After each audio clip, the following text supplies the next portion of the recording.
La permanence du rassemblement transformée en ruche. Des dizaines de militants s'affairent pour préparer la distribution du journal de campagne du candidat. Un journal papier dans lequel Jean-Claude Briot détaille ses 13 grands chapitres pour son projet de ville, parmi lesquels le retour à la sécurité dans Nouméa en 4 ans seulement. Pouvoir confisquer l'alcool consommé sur la voie publique et éventuellement le véhicule qui transporte cet alcool. Les centres éducatifs fermés pour les mineurs, eh bien, il faut les développer en Nouvelle-Calédonie. Les mineurs de 13 à 18 ans multirécidivistes doivent être à la fois isolés et éduqués. Mais le grand projet de Jean-Claude Briot pour Nouméa, c'est un tout nouveau front de mer. Doter la ville de Nouméa d'un front de mer qui soit digne d'elle.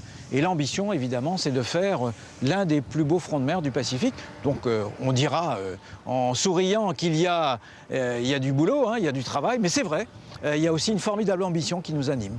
2500 logements, 5000 places de parking, une marina pour des yachts, devant des restaurants dont un sur l'eau et un centre des congrès qui sera situé ici, à la place de ce qui est devenu un dépotoir et un cimetière à bateaux. Le projet est ambitieux, mais avec quel financement ?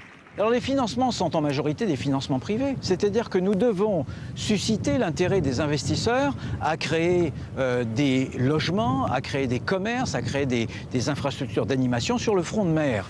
Le tout affiché clairement dans la continuité du bilan de Jean Lec. S'il est élu, Jean-Claude Briot demandera d'ailleurs à l'ancien maire de rester au sein de l'équipe municipale.